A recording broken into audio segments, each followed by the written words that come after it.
du référencement éditorial massif à la Content Factory.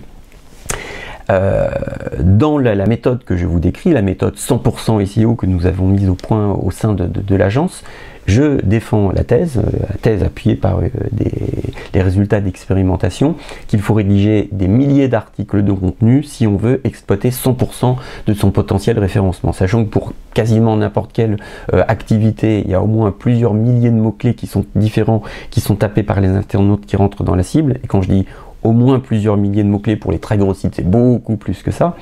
Du coup, il faut rédiger du contenu, des volumes de contenu conséquents, puisque le principe, grosso modo, c'est qu'une page peut vraiment se positionner sur un mot, 2 mots si elle a de la chance, 3 mots si elle a encore plus de chance. Alors 3 mots qui sont un peu demandés, parce qu'après elle va se positionner sur une kyrielle de mots, mais beaucoup moins demandés, qui génèrent beaucoup moins de trafic.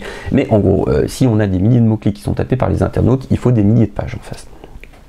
Et il y a une méthode précise en fait par laquelle on passe pour identifier ces mots et sélectionner les contenus à mettre en face. Et ça, c'est important quand on conçoit un site qui doit exploiter tout son potentiel de référencement naturel. Donc va falloir rédiger beaucoup de contenu, mais pour rédiger ces volumes importants de contenu, il faut créer moi ce que j'appelle une Content Factory, alors orientée SEO, qui va devoir relever plusieurs défis. Tenir le rythme sur le long terme, rédiger des articles 10, 20, 30, pourquoi pas 50 sur le premier mois suivant le lancement de l'action de référencement massif. C'est jouable, c'est un gros effort, mais c'est jouable. Le deuxième mois, déjà, l'enthousiasme des départs s'est un petit peu érodé. Et puis le troisième mois, c'est encore pire. Et au bout de 6 mois, 1 an, il y a un vrai problème de baisse de motivation, de décérélation qui se pose en fait dans un certain nombre d'entreprises. Donc du coup, il faut avoir en tête qu'il va falloir maintenir le cap. Du coup, pour maintenir le cap, on a besoin de quoi? Notamment de maintenir la motivation, mais pas que. De contrôler la qualité. Contrôler la qualité parce que moi je suis sans, je suis encore pire que les autres référenceurs, puisque je dis qu'il faut rédiger pour Google, rédiger pour que l'internaute trouve que les textes sont quand même un petit peu sympas, et rédiger aussi pour la conversion, le copywriting, l'art de convaincre avec des mots.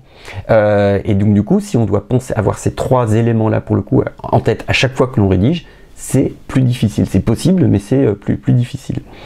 Et du coup, il va falloir mettre en place un système de contrôle de qualité, parce que même avec les gens les plus motivés, avec la meilleure volonté du monde, qui ont la meilleure volonté du monde, du coup, des fois ils visent un petit peu à côté, et puis du coup, c'est bien qu'il y ait un coach, entre guillemets, qui vérifie la qualité ou autre. C'est pas forcément un coach en externe. Contrôler les coûts, parce que toutes ces histoires de rédaction de milliers d'articles de contenu, ça génère tout de suite des budgets qui se chiffrent en centaines de milliers d'euros. Alors on n'est pas obligé au départ, on peut passer par une phase de test où on va rédiger, je ne sais pas, 100 articles, 200 articles de contenu, mais 100 articles, 200 articles de contenu, donc du coup ça va revenir à 10 000, 20 000 euros. Une fois qu'on voit que ça produit des résultats, du coup on va passer à la vitesse supérieure pour taper dans le million de visites par mois, parce que si on veut dépasser le million de visiteurs par mois, il faut des milliers d'articles, centaines de milliers d'euros de chiffre de coûts. Donc du coup là il y a un sujet sur le contrôle des coûts et l'optimisation des coûts. Et puis enfin, il y a un sujet, parce que c'est un vrai projet, il y a de la gestion de projet derrière, de mes maîtrises des délais. Pour essayer de relever ces défis, du coup, l'idéal, entre guillemets, c'est de mettre en place une sorte de Content Factory, donc une machine à produire du contenu massivement. Sa mise en place, elle passe déjà par le fait de convaincre qui? Alors déjà le responsable digital, le traffic manager, le responsable e-commerce, que sais-je, les gens qui vont signer les chèques, donc peut-être le patron ou le sous-patron, je ne sais pas, et puis évidemment ceux qui vont devoir contribuer à l'effort de guerre, à savoir, là dans le cadre du référencement éditorial massif, les rédacteurs. Pour les guider, eux, on va définir un plan éditorial. Quelles sont les grandes phases? On va définir ce qui est l'univers sémantique de référence, c'est-à-dire la liste de tous les mots-clés sur lesquels il serait pertinent de se positionner. Donc ça peut être des mots-clés directement liés au produit, ou plutôt qui correspondent à des phases amont du processus d'achat. Donc du coup, ça sera du contenu éditorial et pas forcément du contenu commercial pur. On va réduire ensuite le périmètre sémantique, la liste des mots-clés sur lesquels on va devoir rédiger du contenu au cœur de cible, hein, pour avoir déjà des articles prioritaires, pour avoir la liste des articles prioritaires parmi les milliers qu'on devra rédiger à terme, donc avoir une liste d'articles prioritaires à rédiger, ce qui va nous permettre de rédiger un plan éditorial à court terme, puis donc court terme 2-3 mois, et puis à long terme 2-3 ans. On lancera la production de contenu, donc du coup il faudra planifier les moyens de production, qui rédige en interne, qui rédige en externe le cas échéant. Y a-t-il des recrutements à prévoir pour faire face à ce besoin qu'on devine pérenne? Et puis on va identifier les rédacteurs en interne, si on a des rédacteurs en interne, que l'on peut convertir en SEO.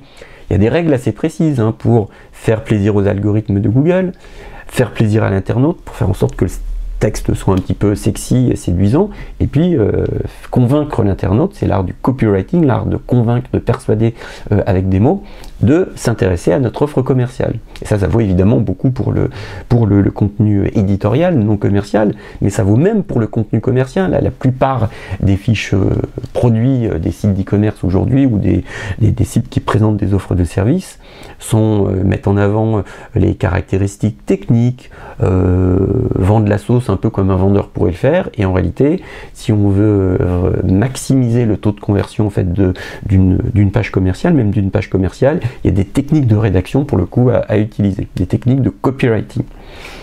Ensuite, quatrième étape, former et coacher les gens qui vont devoir rédiger le contenu, alors qu'ils soient externalisés ou qu'ils soient internalisés. Moi, ce que j'ai constaté, c'est qu'il y a besoin que le référenceur, qui connaît très bien l'algorithme de Google, mais en même temps qui est bien au courant des contraintes liées à la rédaction de contenu, du coup repasse régulièrement en fait sur les contenus pour faire un contrôle de qualité, et aussi pour maintenir la motivation pour le coup des rédacteurs. Donc il y a un process à imaginer. Et puis enfin, on va analyser l'impact du référencement éditorial, parce que déjà il faut que le boss qui a signé l'échec, on lui montre qu'il en a pour son argent. Et puis d'autre part, ça peut être intéressant déjà pour le responsable du dossier référencement en interne de savoir où il en est, ce que lui rapporte son investissement, le cas échéant s'il faut recadrer des choses, s'il y a des pépites qui ont émergé et qu'on aurait intérêt pour le coup à exploiter. Des fois on découvre des filons pour le coup de contenus qui sont particulièrement performants, et puis on va, comme du coup on a demandé à des gens de s'investir dans cette opération-là, les gens, ils ont peut-être besoin de savoir en fait si ce qu'ils font sert à quelque chose ou pas. Parce qu'ils vont dans la vie, hein, enfin dans leur quotidien, la Content Factory, elle leur demande de produire un peu à la chaîne, mais de façon intelligente, du contenu. Et puis du coup, ça peut être sympathique que les ouvriers qui produisent le contenu, on leur dise que ce qu'ils font sert à quelque chose, fait avancer l'entreprise en fait dans le bon sens. Et donc du coup, in fine, on aura un autre sujet qui sera la mutualisation du contenu. Alors ça, on pourra en reparler un autre moment, parce que quitte à dépenser tous ces efforts qui seront amortis certes via le trafic et les ventes issues du référencement naturel, on aurait peut-être des opportunités de recycler ce contenu. Si je rédige un article particulièrement bien fourni en contenu, peut-être que je peux le transformer en vidéo. Alors pas automatiquement, mais du coup on aurait déjà peut-être la trame d'une vidéo, ou de posts pour les réseaux sociaux, ou de contenu pour la newsletter par exemple. Donc voilà, ça vous donne quelques perspectives sur la Content Factory et le référencement éditorial massif.